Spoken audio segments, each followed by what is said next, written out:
Welcome to Podcast IRC, conversations with Indigenous scholars to advance understandings and gain new knowledge, hosted by the Indigenous Research Center at Salish Kootenai College.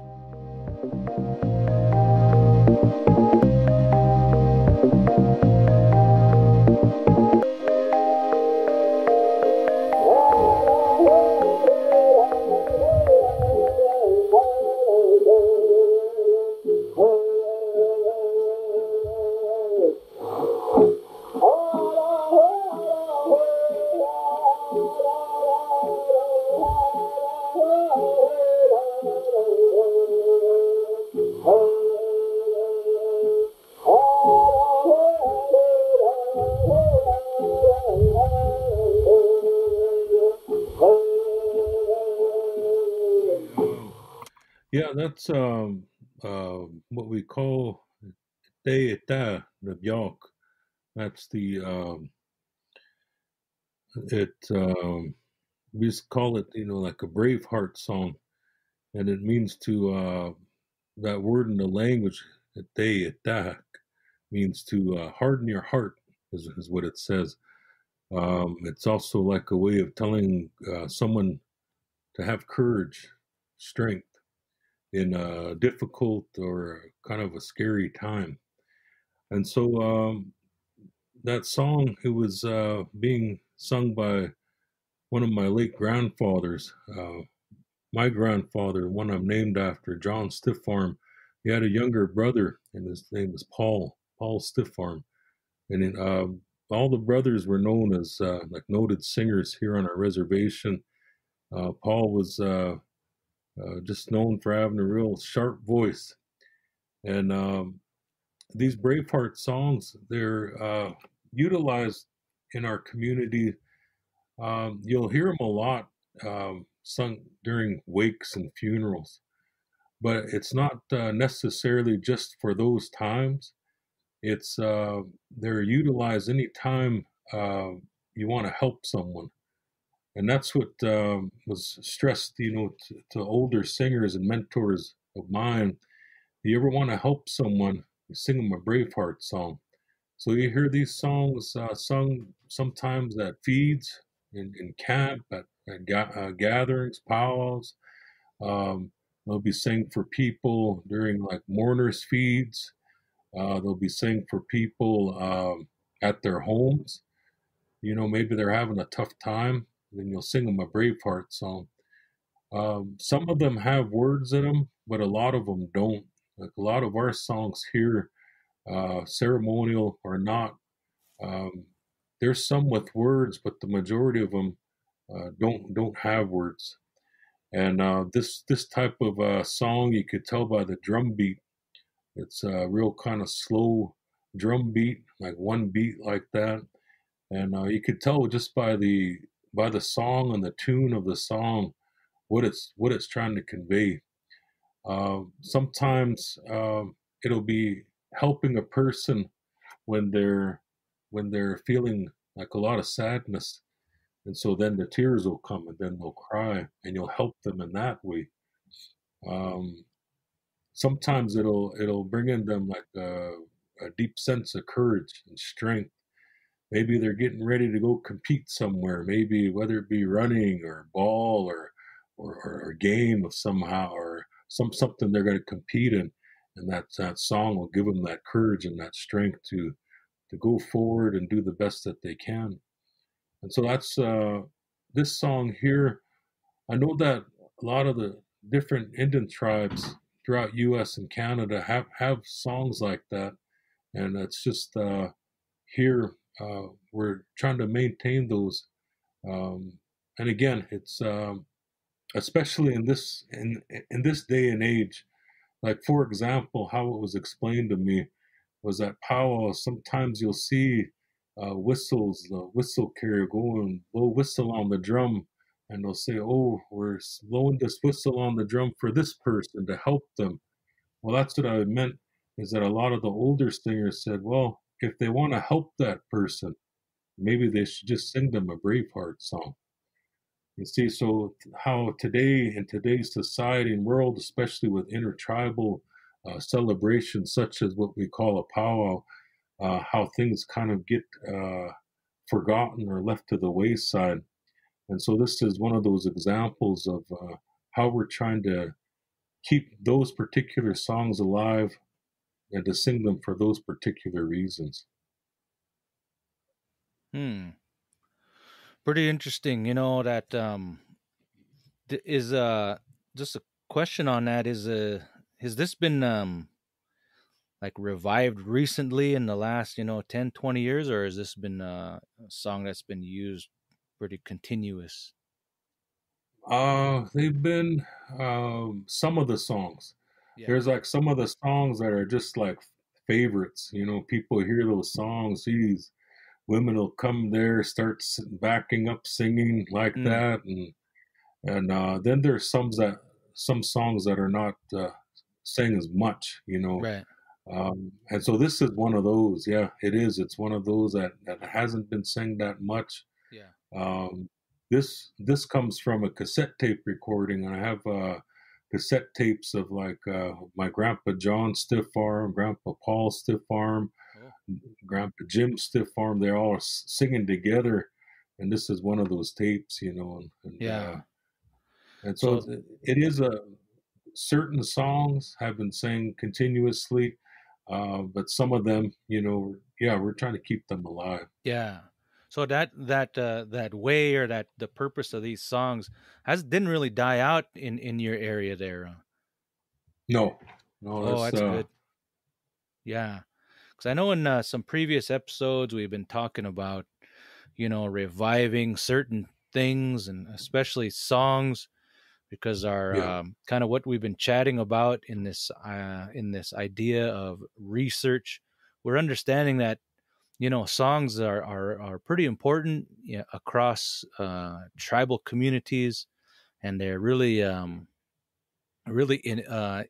part of almost every event, if you think in the old tribal ways and even into today.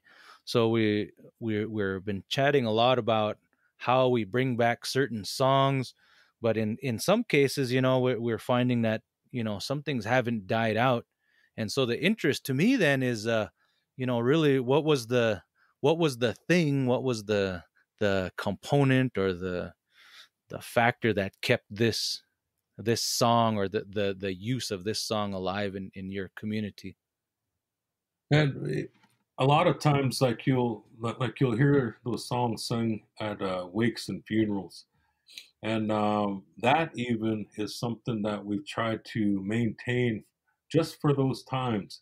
A lot of times, gee, they'll even bring in the big drum, you know, to the wakes, and they'll be Oh, singing everything from powwow songs, around dance songs, and yeah. my one of my mentors and teachers, explain that to me. So when you come in this kind, sometimes you don't even need a drum. But if Yeah. you do you bring in a hand drum. And when you drum, you don't drum very loud. Mm, And hmm. you let the singing and the song and the voice and the song do its work. Yeah. And so that part is something I know me and my generation and younger ones that we've been trying to like encourage people, like, Yeah. remember these things. We have these songs and this way of doing things for these services and wakes and funerals and certain times that certain songs are being sung, and so it's like they were sung continuously, but then more of the meaning and the order of those things that kind of fell to the wayside. But as we started reusing that more, within the wakes and funerals, then people started, yeah, that's right, that's right. My grandma used to say this, or my auntie, or my uncle, my grandpa used to say this. And so when it was done like that, then it was, it was easy because it's something that they connected with, understood that that was something that is supposed to be done, and it's correct that it's done that way.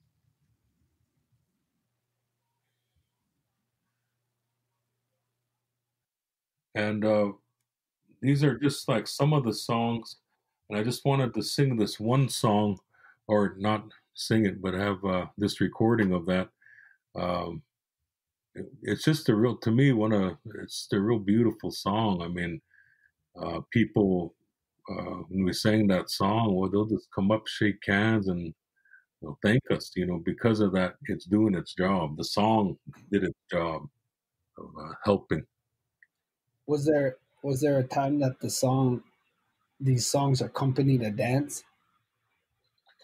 Not the Braveheart songs. These specific, and it could though.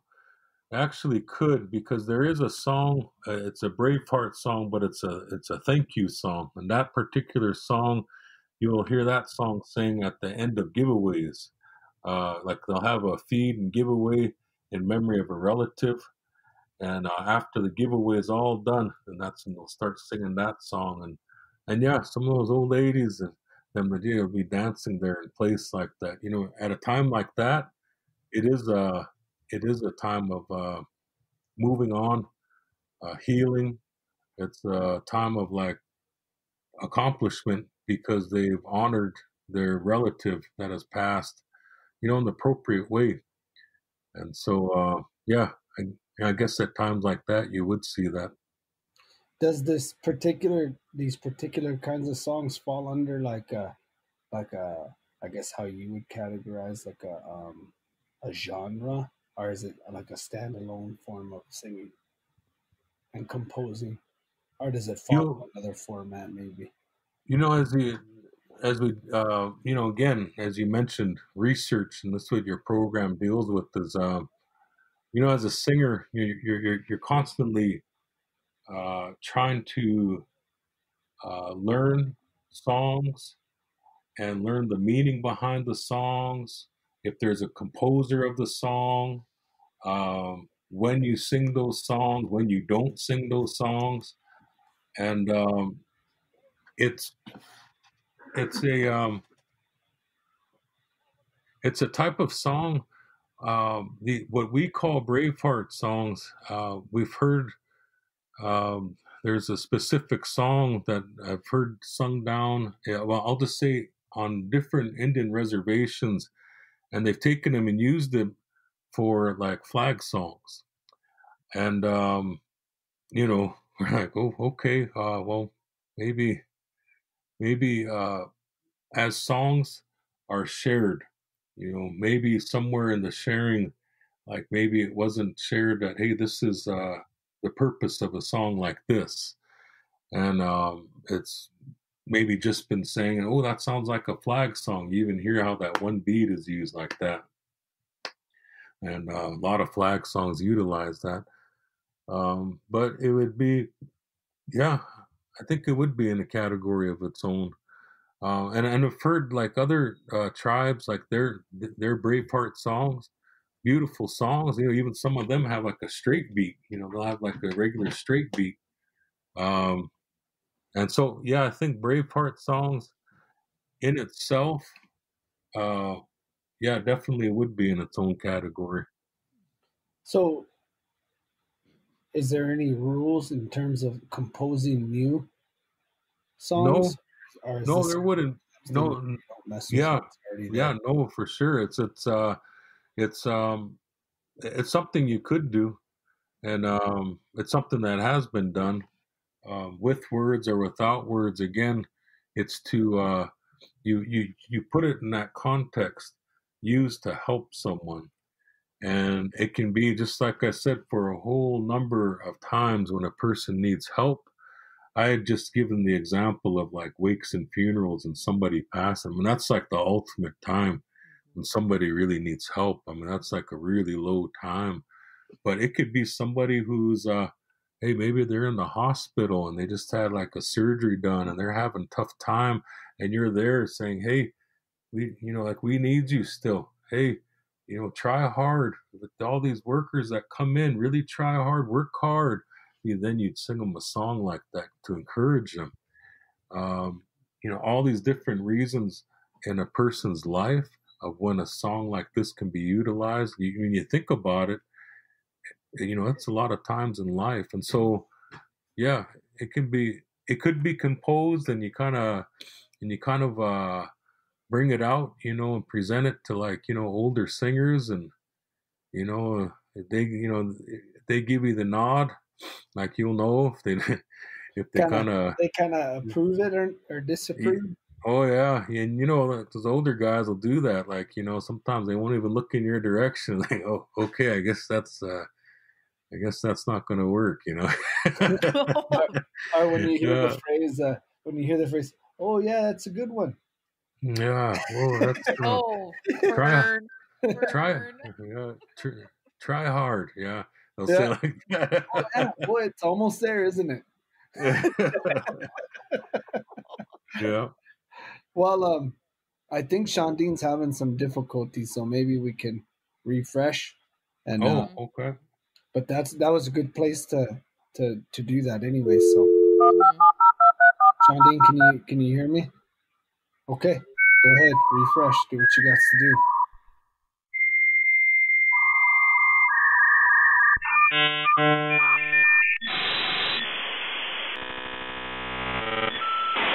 Again. All right. From the top, from the beginning. We're going to start all check over. 1 2, check No, 1 2. That's Aaron. I hear Aaron. I hear me. Check. Marty. Testing 1 2. Marty's good. Brenda. Hello. Hello. John. Yeah. John. Yeah. All right. Hello, governor. All right. So, yeah, I don't. Maybe Aaron can fill us in on what you guys were chatting about last, because then I can kind of catch up and see where we're at.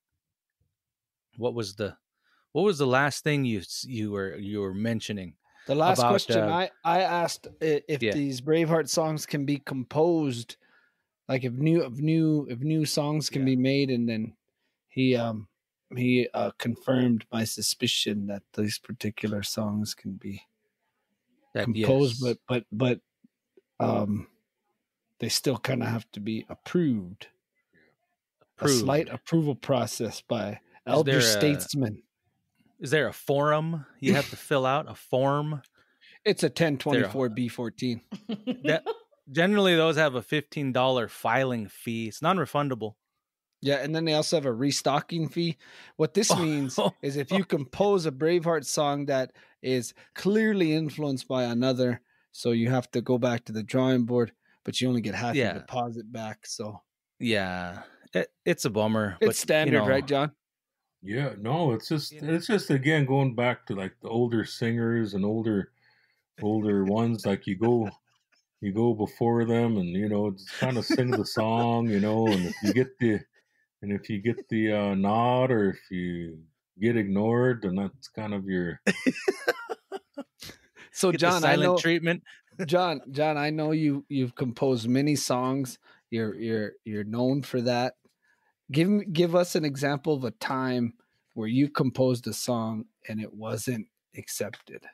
Well, kind of give us a sense of what that is. What's that like? Okay. So, kind of for singers, throughout the years, with our drum group, we'll be sitting down going over songs, and then I'll kind of say, I don't even intro it no more. I don't even introduce it no more. I just start tapping the drum and I start singing it. And as I start singing it, the way that I'll know is if it's acceptable is, everybody will just kind of be listening, and if it's not acceptable, they'll just start visiting amongst each other. Dang, okay. Yeah. Right. Yeah. All right. Right. Okay. So then, turn the page.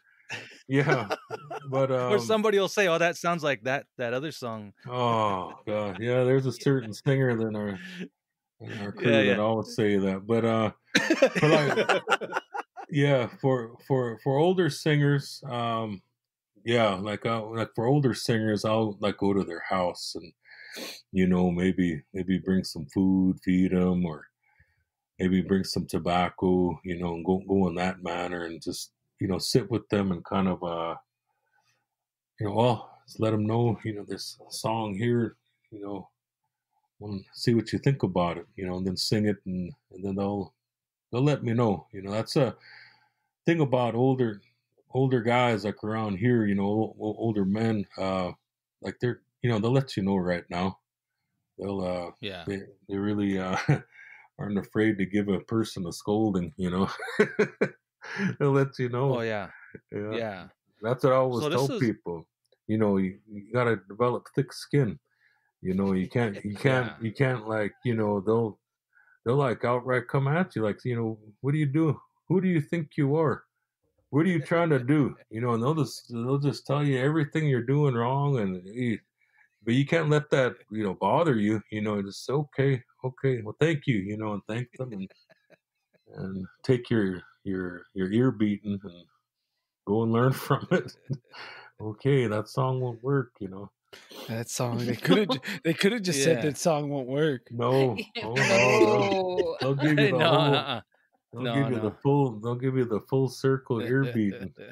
I don't know why they didn't just tell me the song didn't work. Yeah. So this is one of the things. Then this is one of the things that we also chatted about, and I think it's important. But I think it's a mark or a sign of the times. That I know in these parts, a lot of the older songs, the traditional songs, the the the mark of the traditional song, I guess, in a way, was that they were never composed. They were always given by the spiritual powers. So if Oh, anybody composed a song, it was kind of frowned upon. If they say, "Oh, I composed this song," then yeah. at least back in those days. Today it's a lot different. So I don't know if you can remark on that, or if you have any commentary to say on that. Yeah, yeah, and that goes maybe from tribe to tribe. That goes from teacher to teacher. That goes to ceremony to ceremony. Uh, yeah, like there's the stories of like the original songs, maybe for this particular ceremony, or this particular bundle, or this particular way. These were the original songs, but then Yeah. since that time, these songs were also included with it. Good example is like I know Aaron was uh, doing some work with that grass dance. That other tribes call it different names: puppy dance, Yeah. kettle dance, and with that there's like original songs, but Yeah. there's also songs that are filled in, utilized like during dancing times, during after the first whistles that are utilized, then other songs could be utilized. So that to me is like a really good example of how that human influence will be introduced.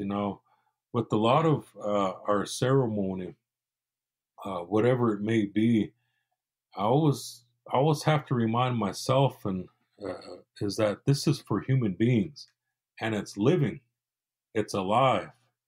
And when it's Yeah. like that, there's always going to be that I don't know if it's call it change. I don't know if you call it innovation. I don't know which the correct word would be, but that really enables that artistic side, of human beings, which is a part of us. Yeah. Sometimes we see it come out in painting. Sometimes you see it come out in quill work, beadwork. Sometimes many different ways. But also you'll hear it come from song. And song is one thing I've come to know about song is this: song is a lot like story. Uh-huh. If it's a really good song, then it's gonna take on its own life and it's gonna travel. And Yeah. that's just how it is. I mean, same thing with story. If it's a really good story, it's going to travel, and people will. The way that I was taught to do this as a singer, if I like that song, then you go over and you purchase that song, like you buy it. And so Mm. so nowadays, money, cigarettes, maybe blanket, food, whatever it means to you, like you go over there and that's what you give. Same Mm. thing, same thing like with stories and how I come across that or these, stories. It's like, wow, you just hear this story. Oh yeah, yeah, yeah, yeah. We have a story similar to that. They'll say, and then you hear the Mm. story and it's like, yeah, it's really similar, but kind of towards the middle and end, it'll take off in its own direction, and um, so again, that's something in regards to song that it's that one's really multifaceted. It's got a lot of different sides to it. I Yeah. understand and know that there are songs that are given. Okay, so then you ask, okay, how are they given? And then Yeah. what is an acceptable way of a song being given? Is it only when a person's fasting? So therefore, Mm. it's only when you're fasting that songs will come. Can it be during a time, other than that certain time of day? So Yeah. these are things also, Yeah. because like at some point, like in our existence as Indian people, within ceremony, uh, there's been that human influence into that. It's almost like an Mm. artistic side of it, into it. And so I believe song is like one of those parts of that. Yeah. Yeah, that's pretty interesting. We see this kind of this transformation, from the 1800s into the mid 1900s into today, where we see almost, and I guess it's mostly associated with like the powwow scene, which is a very visible part of a lot of tribal cultures now. But you see a lot of composition of songs, and I think that idea of the given song or the received song, from a traditional sense, that has its place in a kind of a more traditional sense. At least that's what I see today. Yeah, Um, but I think, and I don't know, maybe I'm wrong, and maybe I don't believe this wholeheartedly, but I think that in a way, just in a small way, I think we've become lazy, because if you're accustomed and attuned to singing, and you understand the I guess the details of a song, you can really get creative. Like you said, that human part of us can get creative and make different types of songs that sound good. But really, I guess in a way, someone might say, well, that makes us lazy, because now we can't hear those other songs maybe that would be gifted from us from this sacrifice of praying and yeah. fasting. But I don't know. I really don't know if I wholeheartedly believe that, but that's something that I often think about. And I think it goes back to when people ask, they ask about, how I became a singer, and Yeah. and I say it and I mean it. Uh, I just want to share this to kind of help elaborate on this point that I'm going to make. Is that Hmm. when I became singer, all I knew is that my grandpa and his brothers, they were known singers here on our reservation.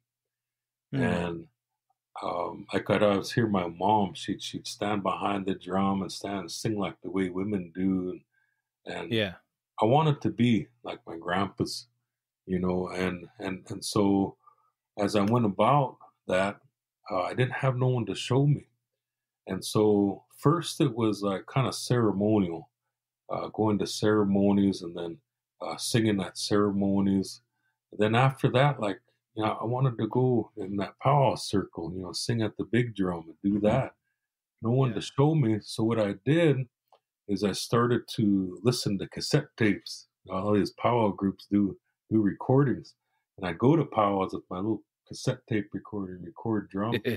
Yeah. And Yeah. then I listened to that, and it turned out that that's all I listened to. Like for a while, anybody that was Yeah. around me, they could look forward to being around me or going on a long drive. That's all I'd be listening to was, Indian music, And there's this one old lady that I remember I was driving for her, and that's all I listened to, and said, I'm a proud Indian. I'm a proud Indian, but I'm really nearing the point of being culturally shamed. That's all we listen to. Can we change the music? And Could we listen to some I'm sorry, something else. with some And so, country and western, maybe? yeah. So the thing is, though, in doing that, I immersed myself. I immersed myself in what it is that I wanted to learn, and in doing so, then I was able to. Some people have a hard time picking up a song. When you immerse yourself in that type of singing, you begin through association. It sounds a lot like this. It sounds like this. The middle part sounds like this. And through that association, you're able to start picking up things. Now, that's the same in language. It's the same in anything. You immerse yourself in it, then it's just going to help you acquire it that much more. And so in doing that, but now as you see, like in later years, then I started, I was able to kind of put songs together and compose them. But in doing that, then I had, if you can think about it like a background in my mind, right away, I learned that I'm my own worst critic. So I didn't need to ask somebody, hey, does this song sound like anything? Because in my mind, I knew right away, yeah, it sounds like this song. I might not be able to remember all of it, but it sounds a lot like this song. And so only able to get to that point through immersing myself in song. Now, as you get more involved with singing in your community, then you start to learn about all these older songs, family songs, ceremonial songs, all these different types of songs, and then that's going to help you also, and like, okay, wait a second, this sounds like that old song. Oh no, I better not even. No. So you put it away. But it's only through you immersing yourself and really diving into that, building up your knowledge, of these songs, that you're able to get to that point. And so that's why when I said earlier, and the question was asked about these Braveheart songs, really, honestly, not many new songs have been composed, because, like, in order to do that, I mean, it would have to have that right sound, be able to fit in that right beat, be able to bring that feeling about in a person, and like for somebody to get a song composed that will do all that and more, pretty difficult. And so that's why to answer that, like, that's how it is with a lot of the songs. Like you just wouldn't hear too many new songs introduced. A lot of singers won't even do that because, like, one older singer said, is that like, in regards to the song that I sent to you earlier, one of those type of songs was, why would I compose a song? There's hundreds of them already. I'm just going to learn those ones. And so he's invested his life, to just learning all those songs and maintaining them. And so that could be said about powwow. It could be said about any one of the ceremonies, and types of songs. Let's just learn those old songs and keep those going. And I admire one older singer. He had said that he had made this remark, and as I'm kind of getting a little bit older, I'm kind of like understanding what he said. He says, he says, we only get one song once a year. Yeah, it's kind of, I sat there and listened to them out of respect and thinking, oh, I composed about, 6, 7 of them this year, in my mind. I was thinking, but, out of those 6, 7, there was only one that was like really like, hit you. Like, that's, what? I'm not going to forget that song. And so you look back through the years and, yeah, that old guy was kind of talking some truth, It's like there's that one song, and maybe that's just the way that it is. Yes, there could be like, there's maybe 6, 7 songs that, came to a person, that you're going to pull out at the next powwow and sing.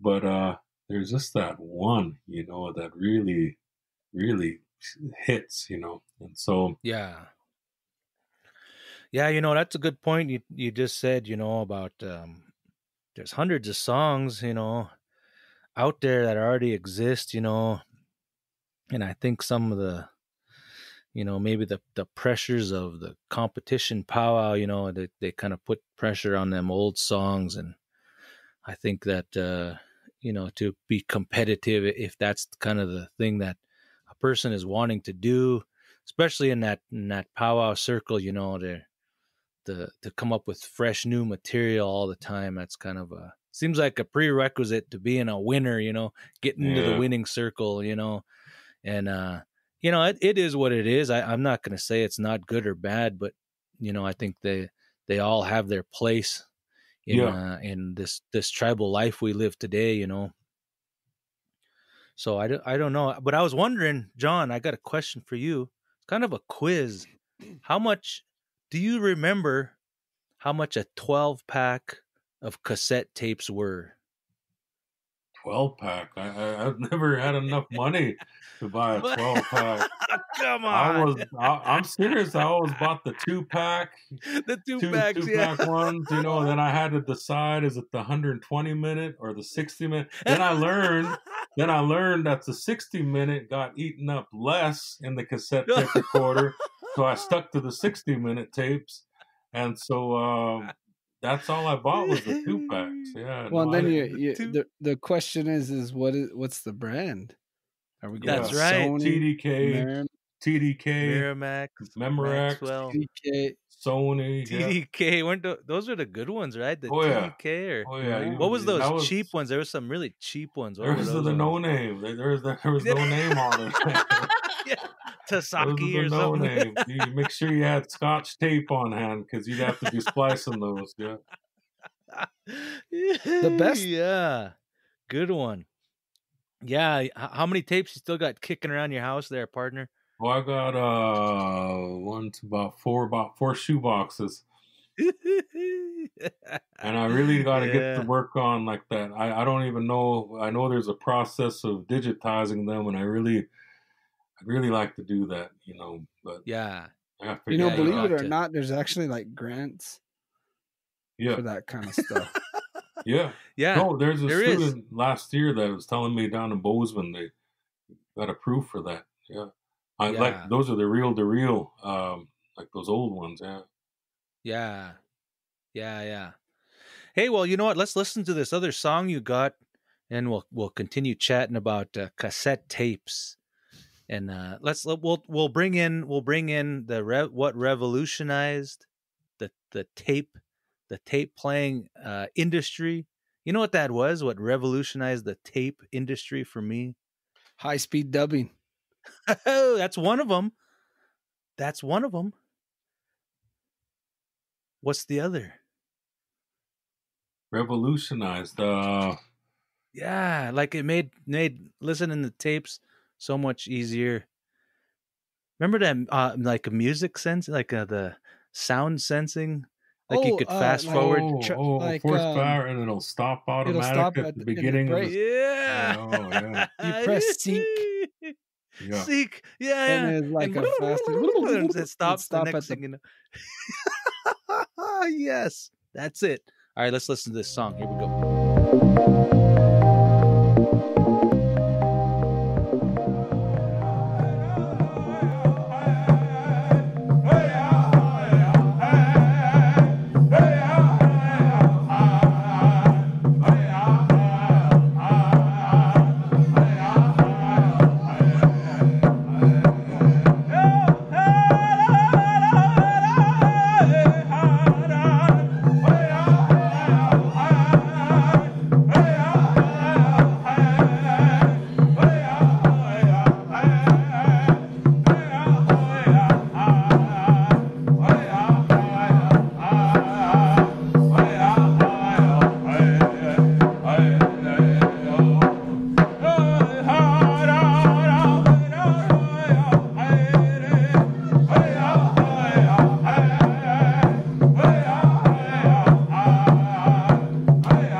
that's it's a hand game song, what we call it here on our reservation. There's a distinction.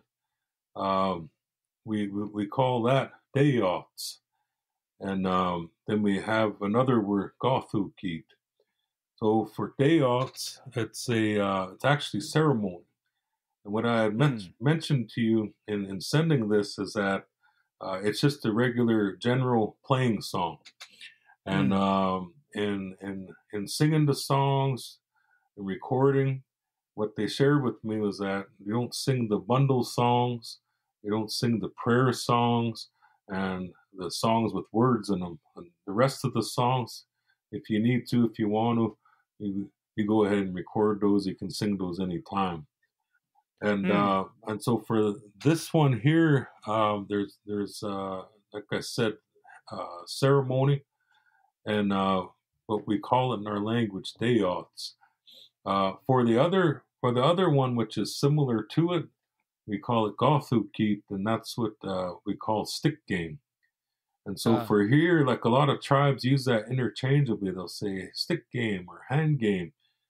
For us here, when you say hand game, like, oh, when's that happening? You know, or oh, who's sponsoring that? You know, because it's ceremony.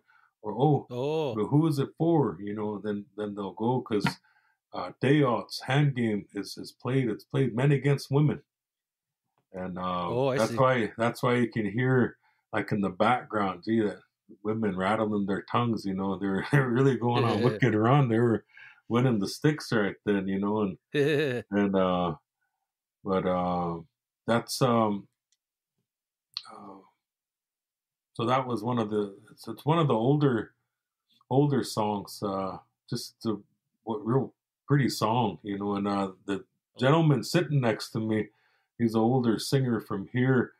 His name's Mike Talks Different, and for us here, for when you want to know about hand game songs, he's the guy. He's just grew up in it, sang it all his life, and he's like a walking library, you know. And it's just yeah. And I wanted to send that one to you, because boy, he's always jumping on me, you know.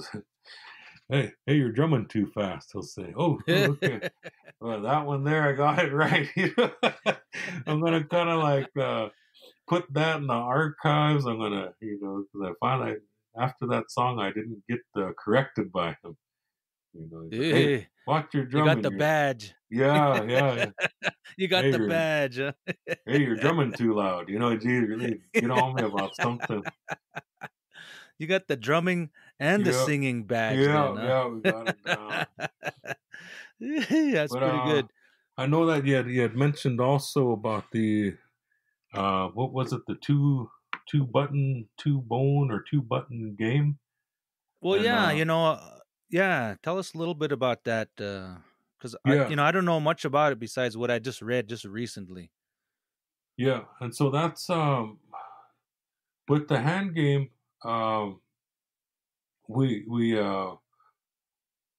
It's just something that we really enjoy, and people can really associate with easily because of gothukit, because of the stick game. The stick game is the social gambling part.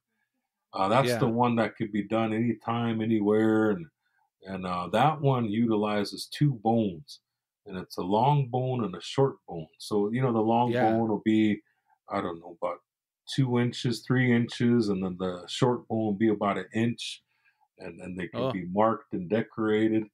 And what it is like two people will be hiding at once, and they'll each have a bone that they'll be hiding. And either the long or the short, huh? Well, yeah, either one. But you know, like they'll have one of them. And then, you know, and then if one of the people gets guessed, then that person who's guessed hands it to the person who wasn't guessed, and that person will hide both the bones, one in each hand, long bone one hand, short bone in the other.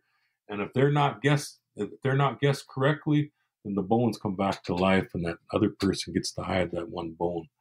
So there'll be two of them hiding. So, and with that one, it's been modified. You know, now they just use like the marked and unmarked. One person will have two, you know, one with the marked one. been modified, but we've been trying to get that, utilized, for people to get used to that more, you know, Oh. get people used to using it more without cheating. Man, women are always doing that. Like they'll drop the bone and switch hands like that, like they'll go like that, like geez. So we're trying to, I guess bring that integrity back, No, I'm just kidding. Yeah. Well, says you. Yeah, We'll see yeah. what the other side of the story says. Huh? Yeah. See, we get like that during hand game, like day-offs, during the ceremony, men against women. And oh man, it gets pretty heated, and yeah, it's like, geez, but people will just be outright cheating, especially those old ladies. Oh, I say, hey, open up both hands. I want to see this other hand. They'll be like, no, it's not here. Like, oh, don't worry about it. It's not there. Then if they got like a young person, guessing, then they won't push it. You get older people, they'll grab their hand, open your hand. But no, that's it. And that's just like with the hand game, with that one, there's 4 bones that are utilized. And so each person will get 1 bone, so there's 4 people hiding at one time.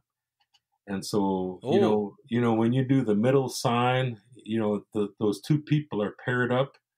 And so there'll be that pair's middle, and this other 2 will be paired up, and you guess outsides, and it'll be that pair's outside, and so and then the bones come back to life as well. And so you could be guessing one at a time. You get this one, and you collect that bone, and then you walk around the circle again while they hide, and you come back, and that person will guess. You get that. You can get that next person, and you walk around that circle again, and you guess. And the third one, you get that one, you take that bone, you go back around the circle again. One last person to go, you miss them, and you got to hand those bones back to those 3 people, and then the bones come back to life. And so that could take a long time to finish off. Huh? It could take, or it could go really fast. I mean, sometimes you'll see it go really fast. They'll just miss all 4 at once, and it's just in a little while. So, but yeah, that's what that song was for that type of doing. It was hand game. Day-off is what we call it here. Distinction from the gambling social game Gothukit, which is the stick game. Well, tell me this, John, and I don't know if it's adhered to a lot in this part of the woods, but tell me about some of those restrictions on the hand game, especially when you're talking about your familial relationships with other people. Like for example, here, you're not really supposed to be playing against another family member. It happens, but what do you have any of those kind of restrictions there that kind of, they're intended to try to keep good relations? Because you know how gambling can get, it can get pretty wild. Yeah, no, it's just kind of like it's not spoken about, it's just kind of understood. And it's like tough, when you're having to go against a nephew or a niece, or if you're having to play against a granddaughter or a grandson, and like it's tough, Is there any rules about guessing against your mother-in-law? That is actually in hand game. Again, like women playing dirty, cheating, and everything. They'll actually try to set that. They'll actually try to set that up. Now let's get the other side of the story first. No, I'm just telling the truth. I'm telling the truth. You're throwing here, some darts there. Let's get Nancy on the line here, and let's find out. Yeah, and they'll actually try to do that, and sister-in-laws too. Brother-in-laws, and oh man, it just gets. But it's all for like fun. And they'll just try to like really get a person like embarrassed, just all in fun and laughter, not out of being hurtful or nothing. But oh, definitely. And Aaron fill in. Aaron and Marty fill in for me, because I don't know a whole lot about the gambling game or the hand games down there in Crow Country, but I know they're only played at a particular time, and I don't know I'm not really sure why, but I want to know. So let me know right now. Go. Can you hear me? He can't hear you. Oh, me? But Yeah, I if said Aaron. if you can start talking, Yeah. I'll interpret for you. I'll speak for you. Okay. I didn't hear Yeah, what just what you say, oh, Sean? I know. I think it timed out for a second. No, I was saying, just talking about restrictions and particularly with gambling, because it's one of those things that you can get kind of carried away. And I'm just wondering why in your guys' country there, you guys only do the hand games just for a short period of time during Well, the year. so Crow hand game actually finds its origins from Fort Belknap. Ah, It's kind of um, I don't know what it's a probably a remnant of its origin now, but and somewhere in the teachings that were given to the Crow about that particular game, it was not to be done after the snow had gone away or before the choke cherry blossoms. oh, So when the choke cherry blossoms come out, then you can't have the game anymore. So and then it's done. when the birds come back and you can have it. So It starts back again. yeah, so Which birds, huh? it just I don't know. I'm not a hand gamer myself, so I don't know all the intricacies of it. But from Yeah. when I've asked around, I've deduced. I guess I've done some reservation research, and my theory is that feather game came to the Crow in one form as a medicine bundle, right, and as part of a ceremony or being a big ceremony for the Crow. But Yeah. during the outlaw of many things, when the medicine bundles were opened, the pieces inside were given to individuals to hold, and then when the individuals would come back, they would bring the game, what they call a game piece, back. Oh, Right, and this was a kind of a way to disguise the game as a ceremony. But over time, if that's not, if the custodianship of it is not adhered to properly, it can just kind of become a thing. So now yeah. some of those rules may be forgotten. It's not considered a Crow ceremony, but it's kind of littered with ceremonialisms in terms of like there's very strict rules about where individuals in the front versus individuals in the back and having the right to things. The songs themselves match the same as what John showed us in the recording. They're exactly the same tempo, the same cadence. Yeah, sounds like it, ain't it? Yeah. And then there's also what anthropologists call kinship avoidances. So there's certain rules about who you can and can't guess. So like typically your brother-in-law, like if your wife's brother is hiding, you can't guess him. You shouldn't guess him. It's considered disrespectful to do so. And of course you can guess your mother-in-law. Yeah. Yeah. But like John said, like they'll kind of do that sometimes to set it up to where you're forced to. So you have to give your turn up. Yeah. So strategy. That's what I yeah, said. so if you're like always cheating, you know? Yeah. It's horrible, man. It's So if horrible. you're on a run, if you're on a run or something and you're really taking off, then they give the bones to who they know your mother-in-law is, man. You're like put in a weird position, you know. So do you give up your hot hand? Or do you just break the rules, man? I just always say it like the mother-in-law. I've never looked at her in my life. She walk in this room right now, I wouldn't know who she is. I wouldn't know. Yeah, I wouldn't know. I wouldn't know. Who's that? I don't know. What are you doing in here? Get out. You're trespassing. You know, like that. Yeah. The castle doctrine. The castle The doctrine. castle doctrine.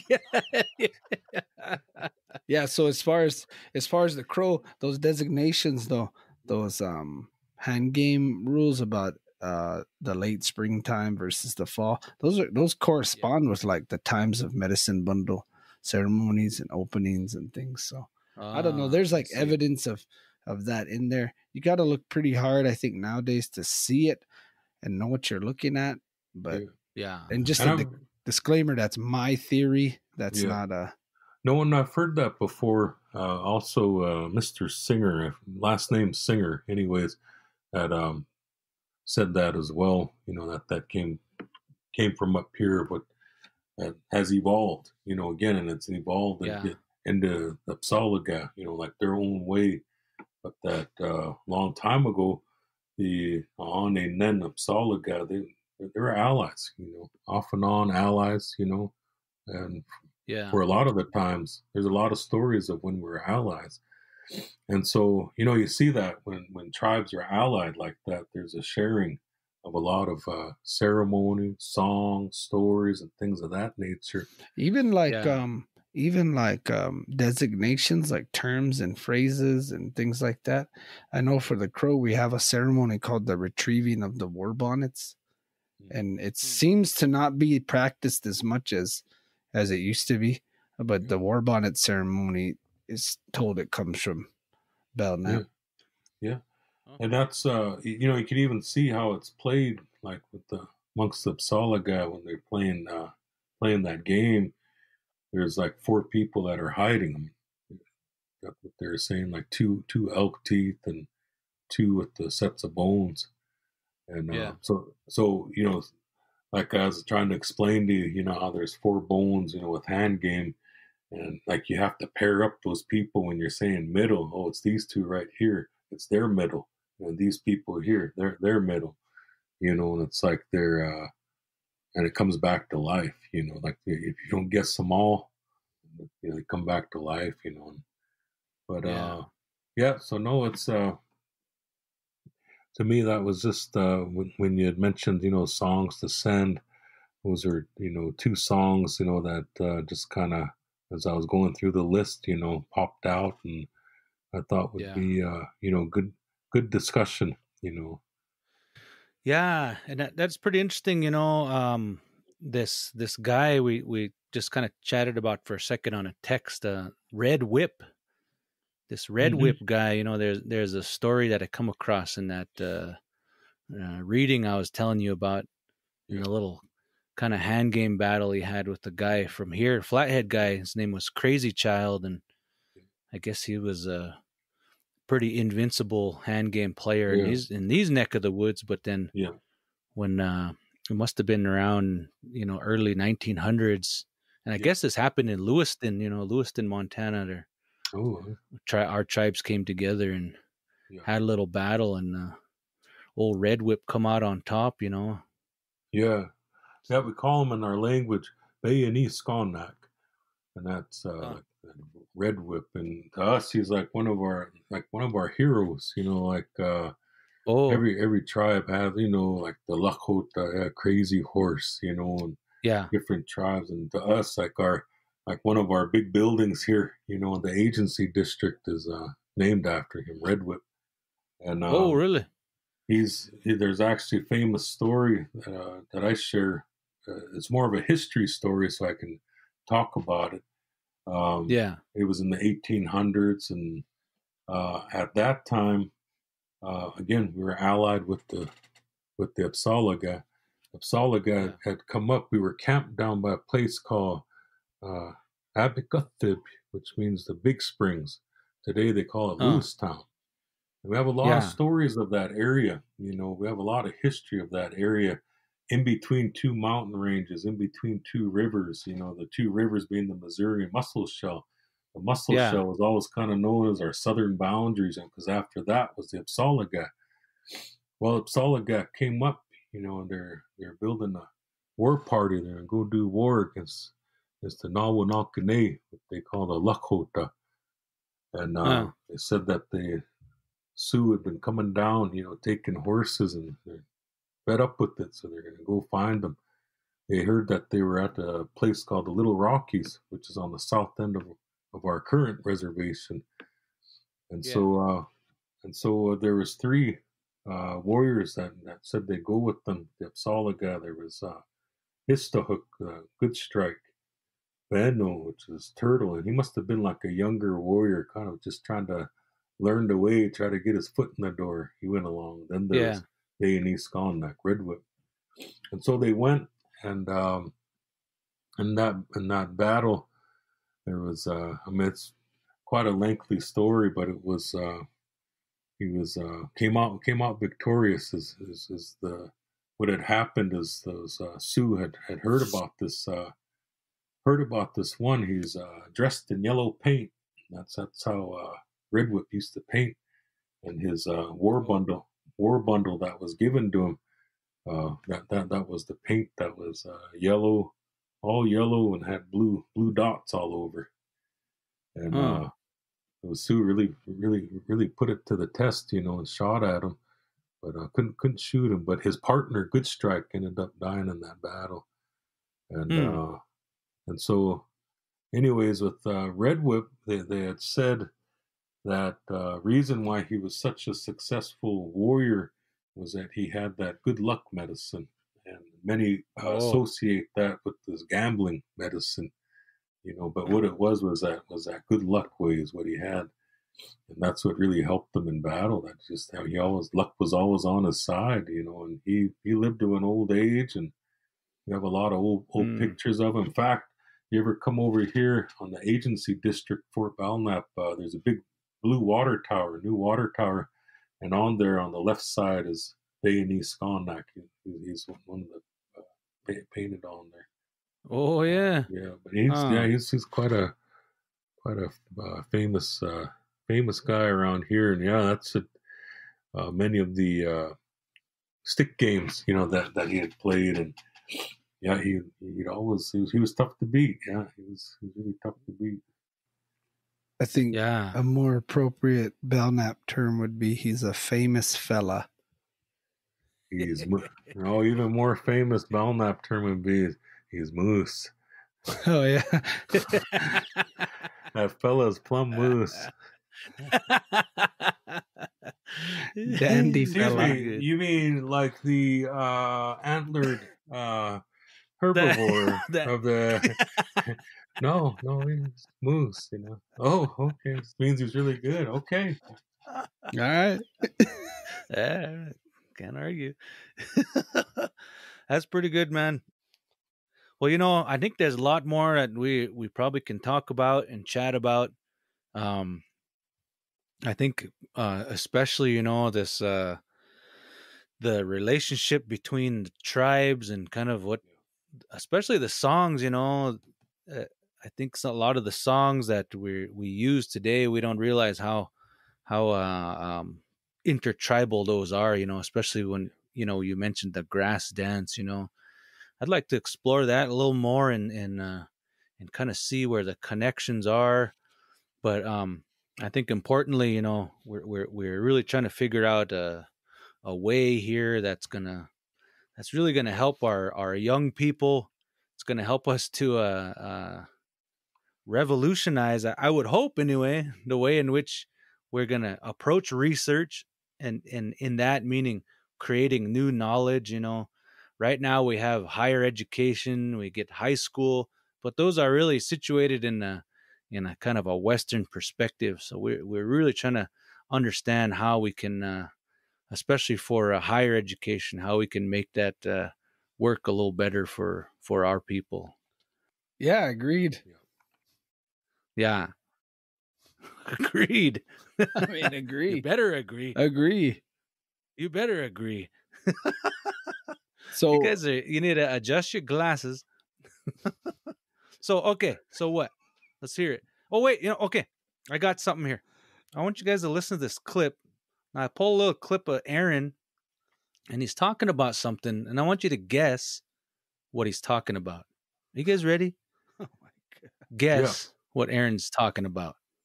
Let me know if you can hear this okay. Go, Aaron. I know you got it. You got something. You're working up to it. I'd go. I don't. You have nothing. Well, I mean, what Marty's talking about, I guess I can just... He's talking about chronic cultures, which in anthropology... I already know. Chronic is typical of like a culture that has multiple at one time. And the use of different and I already knew culture. When you first started playing that. And I knew. Tribal people are typically chronic, and that's because a tribal society can value them. You're doing a bunch of different at one time. So therefore, if you're kind of thinking about it in time and like being on time, you're never really late or you're never really early.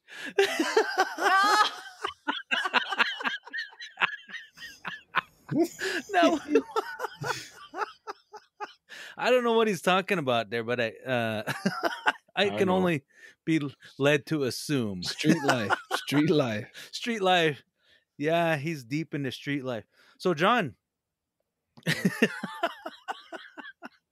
we want to continue this discussion if you're down for it, and we're gonna get these guys here that are live with us today to be a little more lively. They're kind of just listening, man. you know? Like when it is when John's talking, you just want to sit down and listen. Plus, I still have a little post-traumatic stress. Like when we used to live together, like John ran the household. So like when he starts talking, I just kind of like sit still. And and he'd say, Aaron, calm down, Aaron. So.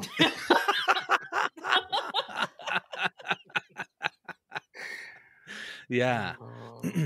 But yeah, for me, my internet keeps dumping out. So. Yeah, I don't know what's going on. So I think what we'll do for tomorrow, John, I think Aaron and I will come up with a couple songs that maybe we want to bounce off of you, and that will generate some good discussion. Okay. And then we'll finish off our 2-episode series.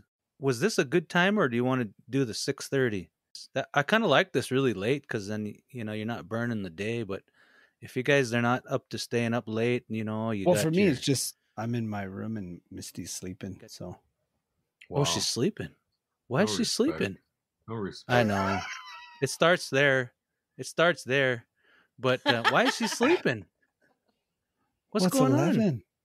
You making her go to bed early? No, I don't make her no go respect. to bed. Misty's like a 9 o'clock. She's like a 9 o'clock. Yeah, like a 9:30. If you can get her to 10. Is that why you're talking quiet? Is that why you're talking all quiet? I was wondering. Kind of. He gets really close to the mic. Hey, John. I can't really say right now. It's a great story, but could you keep it down? You guys are shouting. And I'm really hoping maybe if you can include somehow with pointed, directed questions, maybe to include Marty. I know. I don't know what's going on there. Yeah, I just feel bad. I mean, he's on the end of the screen over here. And I just feel bad. He's kind of like that, the person they send over from the UN to observe, make sure everything's going okay. He's the UN observer. Oh, geez. Yeah, Marty he'll kick in a stinger every now and then, and he'll just sting the whole show with his That's when I start saying, yeah. My internet connection lost, like then just drop off. Can't answer that. Got it. All right, so we'll work together, and then we'll come up with a nifty little outline for 2 episodes. Whoa! Where'd you go? Where'd you go? Did you head on down to the bistro? He's sitting in the closet. You head on down to the espresso shop. Oh my god! He's in the garage right now. What is he doing? He's in the. Misty got mad. So how dare you start talking about me? No, I didn't. You know what? I didn't like that you guys. I like the pesto panini and double americano with. What are you talking about? You look like you're in a bistro or an espresso kitchen. It's my wall. Look at my wall. I know that's pretty slick. Is that an accent wall? Yeah. Is that what they call that? Is that wallpaper or is that real? No, it's real. Is that reclaimed plywood? Hello. Is that witness wood? 10 more minutes, okay? She wants to sleep in one more. Tent. She wants to sleep in the one tent. more. Okay, we're out. We're out right now. Mm-hmm. We're out right now. Now I'm ready to talk, guys. What's going on? Oh,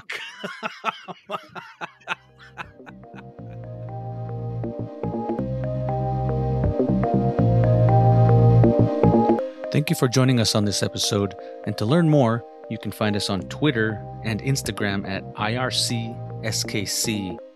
You can find us also on Facebook and YouTube by searching SKC Indigenous Research Center. You can also visit our website at irc.skc.edu. Don't forget to join us next time as we continue our discussions on Indigenous research, Indigenous research methodologies, and Indigenous worldviews.